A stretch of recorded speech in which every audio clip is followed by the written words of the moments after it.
Stay clean, short term ഡിസിഷൻസിൽ shut down decision base ചെയ്തിട്ടുള്ള ഒരു ക്വസ്റ്റൻ ആണ് stay clean. The question is already available in study hub and compliance revision kit. Question വായിച്ച് നോക്കിയിട്ട് video ഇനി ഇങ്ങോട്ട് കണ്ടു ചെയ്യുന്ന ഏറ്റവും ബെസ്റ്റ് ആയിട്ട് ഉണ്ടാവാം. സ്റ്റേ ക്ലീനർ ചോദിക്കുന്നത് TD എന്നൊരു product which is tumble dryer ഇപ്പൊ സ്റ്റോപ്പ് ചെയ്യുന്നതാണോ വേർത്ത് ആയിട്ടുണ്ടാവുക rather than waiting for 12 months. അപ്പൊ നമുക്ക് അറിയേണ്ടത് ഇപ്പൊ സ്റ്റോപ്പ് ചെയ്യുന്നുള്ള ഫൈനാൻഷ്യൽ ഇമ്പാക്ട് എത്രത്തോളം ഉണ്ടെന്നാണ്. യൂഷ്വലി ഇങ്ങനത്തെ ഒരു ക്വസ്റ്റ്യനിലേക്ക് വരുമ്പോൾ രണ്ട് കാര്യങ്ങളാണ് കമ്പയർ ചെയ്ത് നോക്കാം. ഒന്ന് ലോസ് കോൺട്രിബ്യൂഷനും, മറ്റേത് അതുകൊണ്ടുണ്ടാകുന്ന ബാക്കിയുള്ള കോസ്റ്റ് ഇമ്പാക്റ്റും, which could be cost savings in the majority of the situation. പക്ഷെ ഇവിടെ ചെറിയൊരു വേരിയേഷൻ വരുന്നുണ്ട്. ക്വസ്റ്റിന്റെ ബാക്ക്ഗ്രൗണ്ട് ആസ് മെൻഷൻ ഡീലിയർ ഒരു പ്രൊഡക്റ്റ് ഡിസ്കണ്ടിന്യൂവിനെ പറ്റിയിട്ടാണ്. ഓൾറെഡി 3 പ്രൊഡക്ട്സ് അവർക്ക് എക്സിസ്റ്റ് ചെയ്യുന്നുണ്ട്, which is dish washer, washing machine, tumble dryer. Tumble dryer discontinue ചെയ്യണം, അതാണ് പ്ലാൻ. സോ നമ്മള് ഈ ടെമ്പിൾ ഡ്രയറിനെ പറ്റി മാത്രമേ കൺസേൺ ആയ പോരാ. ക്വസ്റ്റിന്റെ അകത്ത് ടെമ്പിൾ ഡ്രയർ കാരണം ബാക്കിയുള്ള ഏരിയാസും റിലേറ്റഡ് സെയിൽസ് അഫക്റ്റഡ് ആണ്. അപ്പൊ നമുക്ക് ഡിഷ് വാഷറും വാഷിംഗ് മെഷീനും ഈവൻ ദോ ഒരു പ്രൊഡക്റ്റ് ഡിസ്കണ്ടിന്യൂവേഷന്റെ അകത്ത് ഡയറക്ട്ലി കാണാൻ പറ്റുന്നില്ല എങ്കിൽ പോലും ഇവിടെ ഉണ്ട്, ഇത് അതിന്റെ ഭാഗമായിട്ട് വരുന്നുണ്ട്, which will discuss in few minutes.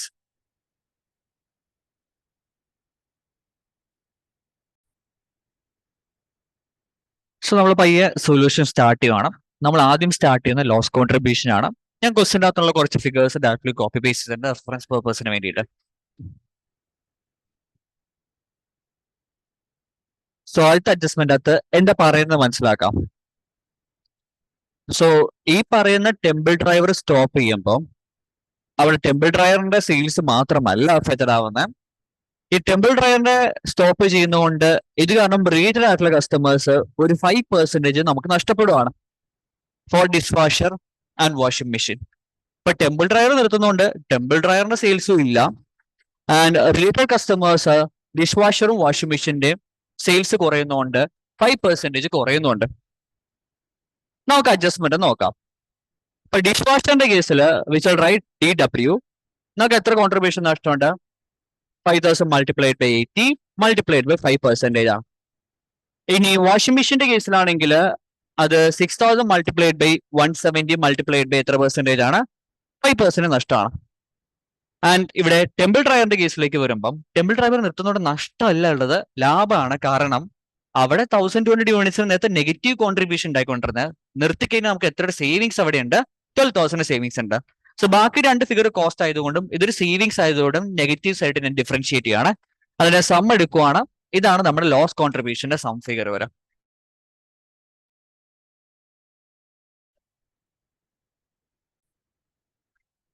നമുക്കിനി ലേബർ കോസ്റ്റിലേക്ക് വരാം.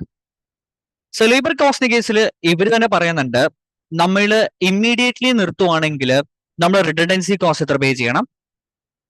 റിഡൻഡൻസി കോസ്റ്റ് ആയിട്ട് പേ ചെയ്യേണ്ടത് അവിടെ $6,000 ആണ്. സോ ഒരു ഇൻക്രിമെന്റൽ ക്യാഷ് ഫ്ലോ ആണ്, മസ്റ്റ് ആയിട്ട് ഇൻക്ലൂഡ് ചെയ്തേ പറ്റത്തുള്ളൂ. ഇതെല്ലാവർക്കും ഓക്കെ അല്ലേ? സോ നമ്മൾ ഇപ്പൊ നിർത്തുന്നതിനെ പറ്റി ആലോചിക്കുന്നു, ഒരു വർഷം കണ്ടിന്യൂനെ പറ്റിയിട്ടില്ല, ഇപ്പൊ നിർത്തുന്നതിനെ പറ്റി ആലോചിക്കുന്നത്. പക്ഷെ ഇപ്പൊ നിർത്തുന്നതുകൊണ്ട് മറ്റൊരു ഗുണമുണ്ട്. If you look at the second sentence, അവർ പറയുന്നുണ്ട് ഞാൻ 12 months വെയിറ്റ് ചെയ്യുമായിരുന്നെങ്കിൽ ഈ എക്സിസ്റ്റിംഗ് എംപ്ലോയീസിനെ ട്രെയിൻ ചെയ്ത് റീറ്റെയിൻ ചെയ്യണമായിരുന്നു. പക്ഷെ ഞാൻ ഇപ്പൊ നിർത്തുന്നതുകൊണ്ട് എനിക്കത് എന്ത് ചെയ്യേണ്ട ആവശ്യമില്ല, സ്പെൻഡ് ചെയ്യേണ്ട ആവശ്യമില്ല. So I can save $3,500.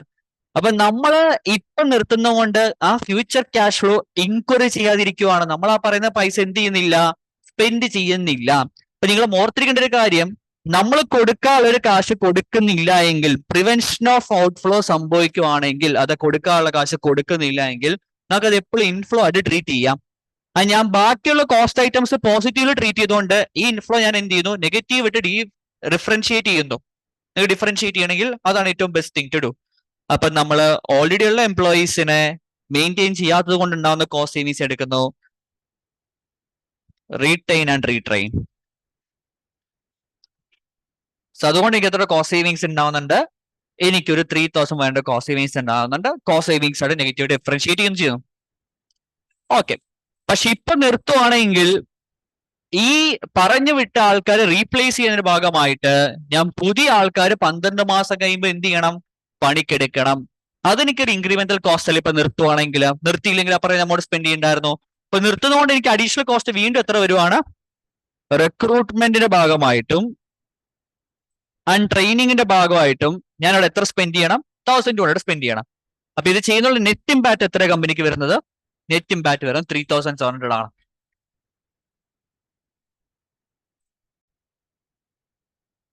Guys, നമ്മൾ ഇനി ചെയ്യാൻ വേണ്ടി പോകുന്ന വർക്കിംഗ് ചേഞ്ച് ഇൻ ഡിസ്കൗണ്ട് ആണ്.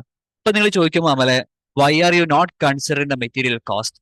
ഇവിടെ മെറ്റീരിയൽ കോസ്റ്റിന് കൺസിഡറേഷൻ നമ്മൾ ഓൾറെഡി ലോസ് കോൺട്രിബ്യൂഷൻ ചെയ്തപ്പോൾ അതിനകത്ത് ഇൻക്ലൂഡഡ് ആണ്. നമ്മൾ വീണ്ടും ഇത് മാറ്റേണ്ട ആവശ്യം സത്യത്തിൽ ഇല്ല. അപ്പൊ നമുക്ക് ഈ പറയുന്ന ടി ഡി പ്രൊഡ്യൂസ് ചെയ്യാത്ത കൊണ്ട് എത്ര രൂപയുടെ ഡിസ്കൗണ്ട് വ്യത്യാസം വരും എന്നാണ് മനസ്സിലാക്കേണ്ടത്. നിങ്ങൾ മനസ്സിലാക്കേണ്ട കുറച്ച് ഇമ്പോർട്ടന്റ് ആയിട്ടുള്ള കാര്യങ്ങളുണ്ട്. The first and most important thing is, നമുക്ക് തന്നാക്കുന്ന ഫിഗേഴ്സ് ഒക്കെ ക്വസ്റ്റിന്റെ അകത്ത് നെറ്റ് ഓഫ് ഡിസ്കൗണ്ട്സ് ആണ്. അതായത് അതിനകത്ത് എന്ത് കുറച്ചിട്ടുണ്ട്? ഓൾറെഡി ഡിസ്കൗണ്ട് ഫിഗർ കുറച്ചിട്ടുണ്ട്. പക്ഷെ നമ്മൾ ഈ പറയുന്ന കോസ്റ്റ് കാൽക്കുലേറ്റ് ചെയ്യുന്ന ഒരു ടോട്ടൽ എമൗണ്ട് അല്ല കാൽക്കുലേറ്റ് ചെയ്യാം. ഫോർ എക്സാമ്പിൾ, നമ്മൾ 100 രൂപയ്ക്ക് ഒരു സാധനം വാങ്ങിക്കുന്നു, നമുക്കതിനെ ഗ്രോസ് എമൗണ്ട് എന്നാണ് വിളിക്കാൻ പറ്റുക.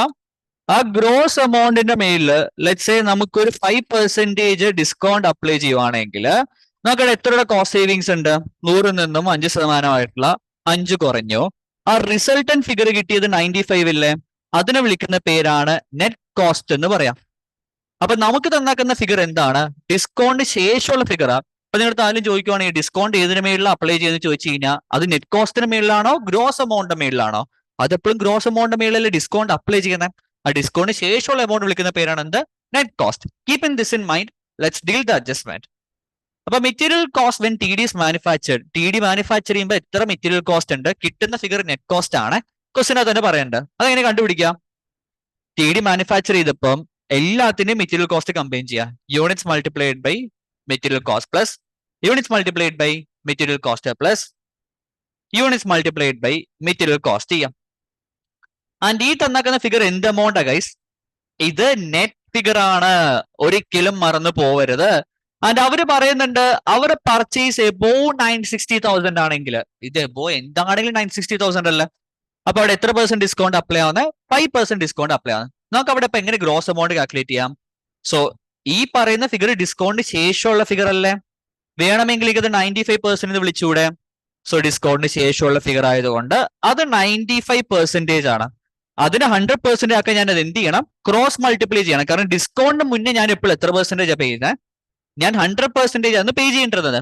അവിടെ ഡിസ്കൗണ്ട് പോയിട്ടാണെങ്കിൽ അത് എത്ര % ആയത്? 95% ആയത്. അപ്പൊ നമുക്ക് ഉണ്ടായിരുന്ന 95% കോസ്റ്റിനെ നമ്മൾ എത്ര % ആക്കി? 100% ആക്കി ഗ്രോസ് എമൗണ്ട് കാൽക്കുലേറ്റ് ചെയ്യാൻ വേണ്ടിയിട്ട്. ആ വർക്കിംഗ്സ് ഞാൻ ഇവിടെ ചെയ്യുന്നുണ്ട്.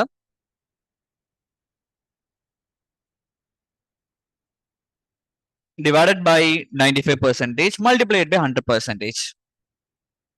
ഇതാണ് ടോട്ടൽ എമൗണ്ട് വരാം. ഇനി ഇതിന്റെ അകത്ത് ചെയ്യേണ്ട ഒരു മേജർ കാര്യം എന്താണെന്ന് വെച്ച് കഴിഞ്ഞാൽ, നമ്മൾ ടി ഡി നിർത്തുന്നോണ്ടുണ്ടാകുന്ന മെറ്റീരിയൽ കോസ്റ്റ് മൈനസ് ചെയ്യാം.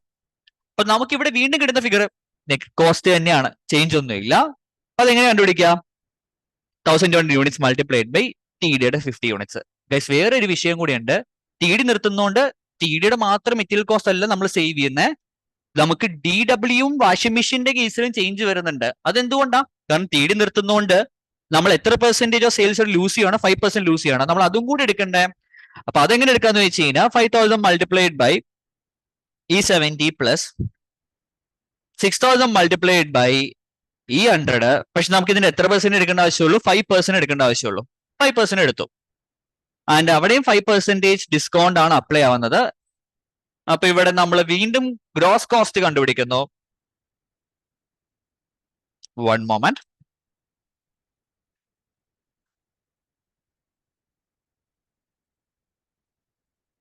ഇതാണ് ഇവിടുത്തെ ഗ്രോസ് കോസ്റ്റ് വരാം. അപ്പൊ ഡിസ്കണ്ടിന്യൂ ചെയ്താലുള്ള കോസ്റ്റ് നമുക്ക് എത്ര വരും നോക്കാം. സോ ഈ എമൗണ്ട് നമ്മൾ ഈ 2 എമൗണ്ട് എന്ത് ചെയ്യുന്നു? മൈനസ് ചെയ്യുന്നു. സോ ഗ്രോസ് കോസ്റ്റ് വരുന്നത് 950,000 ആണ്. ഗൈസ്, 950,000 പോവാൻ നേരത്ത് എത്ര % ഡിസ്കൗണ്ട് വ്യത്യാസമുണ്ട്? 2% ഡിസ്കൗണ്ട് വ്യത്യാസം. കാരണം അവിടെ ആ സ്ലാബ് നോക്കുവാണെങ്കിൽ അവിടെ 960,000 എബോ ആണെങ്കിൽ 5% ഡിസ്കൗണ്ടും, ആൻഡ് ഇപ്പത്തേക്ക് മാറിയപ്പോൾ എത്ര % ആയി? 3% ഡിസ്കൗണ്ട് ആയി. ഗൈസ്, നേരത്തെ ആയിരുന്നെങ്കിൽ ഈ 950,000 നമുക്ക് എത്ര % ഡിസ്കൗണ്ട് കിട്ടിയാനേ? നമ്മുടെ ഓവറോൾ പർച്ചേസ് 1 മില്യൺ എബോ ആയതുകൊണ്ട് 5% ഡിസ്കൗണ്ട് കിട്ടിയാനേ. പക്ഷേ നമ്മൾ ഡിസ്കണ്ടിന്യൂ ചെയ്തുകൊണ്ട് അവിടെ ആ പറയുന്ന ഡിസ്കൗണ്ട് റേറ്റ് എത്ര പെർസെന്റിലേക്ക് ഡ്രോപ്പ് ആയി? ആ ഡിസ്കൗണ്ട് റേറ്റ് 3% ഡ്രോപ്പ് ആയി. അപ്പൊ നമുക്ക് ഡിസ്കൗണ്ട് കാരണം എത്ര പെർസെന്റ് നഷ്ടം വരുന്നുണ്ട് ഗൈസ്? 2% നഷ്ടം വരുന്നില്ലേ?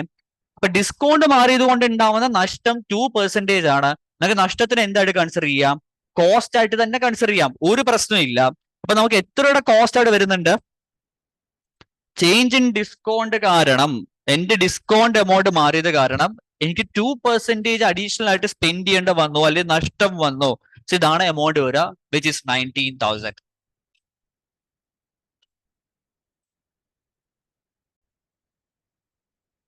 നമ്മൾ ഇത്രയും നേരം ചെയ്ത കാര്യം സ്റ്റേറ്റ്മെന്റിലേക്ക് ആക്കുവാണ്. ഫോർ നോട്ട് നമ്പർ 5 and 6 എനിക്ക് അഡ്ജസ്റ്റ്മെന്റിന്റെ സെപ്പറേറ്റ് വർക്കിംഗിന്റെ ആവശ്യമില്ല. നമുക്കൊന്ന് 5 ഒന്ന് നോക്കാം. ഗൈസ്, ഞാൻ ഇവിടെ നോട്ട് എന്ന് പറഞ്ഞ് റെപ്രസെന്റ് ചെയ്തേക്കുന്നത് എന്റെ വർക്കിംഗ് നോട്ടിനെയാണ്. ഞാൻ എവിടെയൊക്കെയാണ് വർക്കിംഗ് നോട്ടിന് കണക്ട് ചെയ്തേക്കുന്നത് ആ പറയുന്ന സാധനങ്ങൾ അവിടെ റെഫറൻസ് നമ്പേഴ്സ് കൊടുത്തിട്ടുണ്ട്. Loss contribution 1, returns and payment 2, loss discount 3.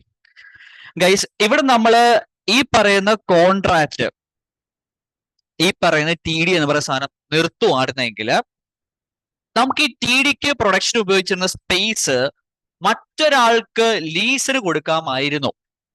എന്ത് ചെയ്യുമായിരുന്നെങ്കിൽ ഈ പറയുന്ന സംഭവം നിർത്തുമായിരുന്നെങ്കിൽ നമുക്ക് ഈ TDക്ക് ഉപയോഗിച്ചുകൊണ്ടുള്ള സ്പേസ് മറ്റൊരാൾക്ക് ലീസിന് കൊടുക്കുമായിരുന്നു.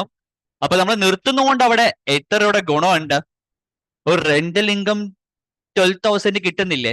അത് ഇൻകം ആയതുകൊണ്ട് ബാക്കിയുള്ള ഡിഫറൻഷിയേറ്റ് ചെയ്യാൻ വേണ്ടി ഞാൻ അത് ഡിഫറൻഷിയേറ്റ് ചെയ്യാൻ വേണ്ടി നെഗറ്റീവ് സൈൻ ഉപയോഗിക്കുകയാണ്. അപ്പൊ ഞാൻ ഈ പറയുന്ന സാധനം ഇന്ന് നിർത്തിക്കഴിഞ്ഞാൽ റെന്റിന് കൊടുക്കാം, എനിക്ക് 12,000 ഇൻകം കിട്ടും. പിന്നെ സൂപ്പർവൈസറിന്റെ സാലറി പറയുന്നുണ്ട്, അതൊരു കമ്മിറ്റഡ് പേയ്മെന്റ് ആണ്. അത് പുള്ളി എന്താണെങ്കിലും ഫുൾ ടൈം അവിടെ വർക്ക് ചെയ്യുന്നുണ്ട്.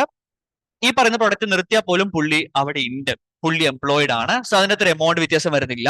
പക്ഷെ ഈവൻ ദോ അത് റവൻ കോസ്റ്റ് അല്ലെങ്കിലും 0 ഇൻഡിക്കേറ്റ് ചെയ്യാൻ മറക്കരുത്, ഇല്ലെങ്കിൽ മാർക്ക് മിസ്സാം. അപ്പൊ ഞാൻ മേലത്തെ ഫിഗേഴ്സ് ഒക്കെ ഒന്ന് എടുത്ത് ഇവിടെ ആഡ് ഓൺ ചെയ്യുവാണ്. ലോസ് കോൺട്രിബ്യൂഷന്റെ ഫിഗർ മേളിൽ നിന്ന് എടുക്കുന്നു, ലേബർ കോസ്റ്റിന്റെ ഫിഗർ എടുക്കുന്നു, അതിനുശേഷം നമ്മൾ ഡിസ്കൗണ്ട് ഫിഗർ എടുക്കുന്നു. ഇതെല്ലാം കൂടെ ഞാൻ ആഡ് ചെയ്യുവാണ്. നിങ്ങൾ മനസ്സിലാക്കേണ്ട കാര്യം, ഇവിടെ നമ്മൾ കോസ്റ്റ് മൊത്തം പോസിറ്റീവ് വാല്യൂസ് ആയിട്ടാണ് കൺസിഡർ ചെയ്താക്കുന്നത്. ഓക്കെ അല്ലേ? അങ്ങനെയാണെങ്കിൽ ഇപ്പൊ കിട്ടിയ 69,700 എന്തിനാ റെപ്രസെന്റ് ചെയ്യുന്നത്? ആ 69,700 റെപ്രസെന്റ് ചെയ്യുന്നത് ഞാൻ നിർത്തുന്നോണ്ടുണ്ടാവുന്ന അഡീഷണൽ കോസ്റ്റ് ആണ്, അല്ലെങ്കിൽ നഷ്ടമാണ്. ഇവിടെ നിർത്തുന്നതാണോ ബെസ്റ്റ് ആയിട്ട് ഉണ്ടാവുക, നിർത്താത്തതാണോ ബെസ്റ്റ് ആയിട്ട് ഉണ്ടാവുക? ഇവിടെ നെഗറ്റീവ് ക്യാഷ് ഫ്ലോ ആണ് അല്ലെ?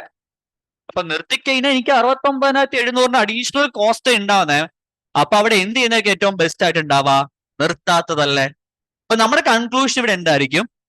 ഇവിടുത്തെ കൺക്ലൂഷൻ വരുന്നത് നിർത്തണ്ട എന്നായിരിക്കും. നമുക്ക് നിർത്താതിരിക്കുന്നതായിരിക്കും ഏറ്റവും ബെസ്റ്റ് ആയിട്ട് ഉണ്ടാവുക.